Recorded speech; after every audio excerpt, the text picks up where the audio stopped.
Morning everyone, welcome back to UK Here We Grow. Well, today we're going to have a look at trimming up or pruning your chilli plants. Now yesterday I was on Facebook and I was chatting with a guy called Shane Tilford, who's one of the Facebook members. Hi Shane. And he gave me some hints and tips on what to do with your chilli plants when they get to sort of like between 8 inches and 12 inches tall, which is when you need to start thinking about pruning them. Now, I am no chilli expert. Last year I grew chillies in the little polytunnel. Quite a successful crop with them. However, they did get rather big and the stems were getting massive and long, and you know, they were just taking over. They almost become a bit top heavy. And quite often if the wind was blowing, I'd come in and I'd find a few of them had gone over. So what I really want to try and do is achieve the same sort of amount of crop, in fact more, but with a much more condensed plant. So I did quite a lot of research last night on it, and I just want to share with you guys some of the stuff that I found out, and hopefully that will help you decide what you're going to do. It looks a bit brutal, but from the results I've seen from what I've researched, it is actually really good for the plant and worth doing. So let's go over to the bench and have a look. So here's our first victim. Right, so what we're going to do with it is there's two different ways, right? One way is called topping and stripping, sorry, and then the other way is called FIMing, and I'm not going to say what that is, but it's an acronym, and FIMing originates from those growers that tend to grow let's say the illegal crops. I'll get Tony to put a line up underneath and you'll see what I mean. But the first thing we're going to do is we're going to look at each plant, and when a chilli grows like so, you get this main central stem that comes up, and then it gets like a wide nod, and this is called the nodule here, and then it goes off into a Y like so. Now, the two ways of topping, you can get these little shears, by the way. These are brilliant. You can get these are just sewing scissors, and you can get these in like your local haberdashery, but they're ideal for this because they can get right into the plant. So the two ways you can do it is you can either top below the node here, below where this Y section is, or you can top on the Y itself, right? And for this example, I'm going to be doing exactly that. I'm going to take the Y rather than at the bottom. This one's growing quite vertical.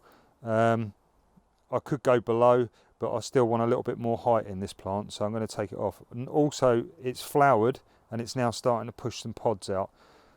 This one in the centre is quite an important one.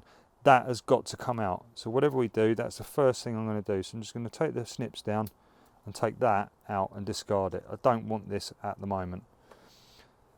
So that's gone. Next thing then, I'm going to take off just below that node where it's at the top there, and I'm going to remove that. That one's gone.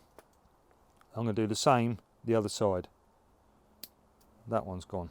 Okay, so there's my left with my Y piece at the top.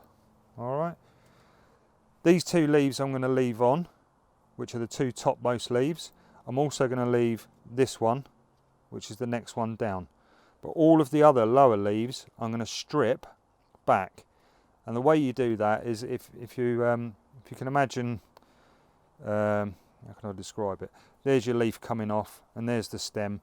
You take your secateurs right up to the stem and then cut and remove that bit. So, but I won't be doing that to my fingers, obviously. So if I just spin that round, and we'll use this leaf here as a good example. So I'm going to take them all the way back. Now right in here, you'll see that there's a new growth forming, and that will come out as a new node, and there'll be various growth from doing that. By snipping the top and removing the lower leaves, it will stimulate that, and you'll be able to see those clearer as we go down. So I'm just going to run that back as close as I dare and remove that leaf. I'm going to do the same with this side. Take that one away. We're going to work all the way down. Right, so now obviously these are very young plants. I sowed these in the first week of January, and ideally you do this when they're about 12 inches tall. So for some of you that'll be a couple of weeks away, unless you're growing under lights like I did. And then you might be there in front of me. Right, so if you now see all this new growth coming at the bottom, I want that to come out and fill basically the plant, and it'll give me a much more compact plant. So that one is done, and there's 3 leaves left on the top. Alright, this one next. Again, whiz through it that way. Let's do the top. So this is topping. That one away. That one away right down there, we don't want that. That one away. That one away. That one away. Like that, 3. Right, let's look for a victim for frimming. Where are we? Reach over there. That one might be a good example. Now with frimming, that is slightly different, because what you're going to do, and I don't know if I can get the camera to pick this up,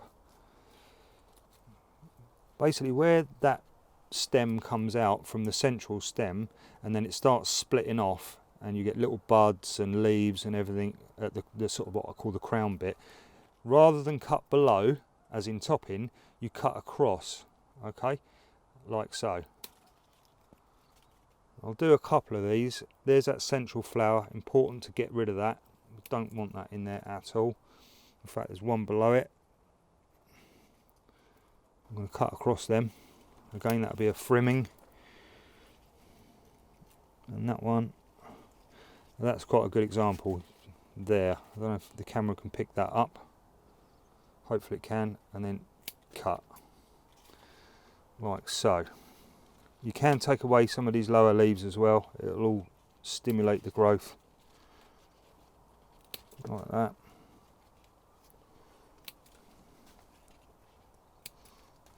But not as many. I'm probably going to go just one more.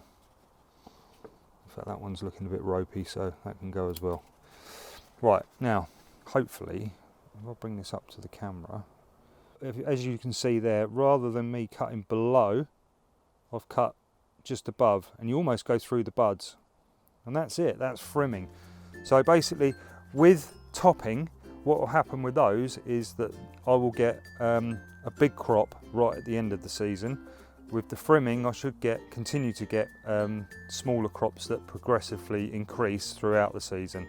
For me, I'm quite happy to have them all at the end of the season because I'm going to dry all my chilies and then I shall store them. But there you go. Topping, stripping, frimming. See you in the next one, folks.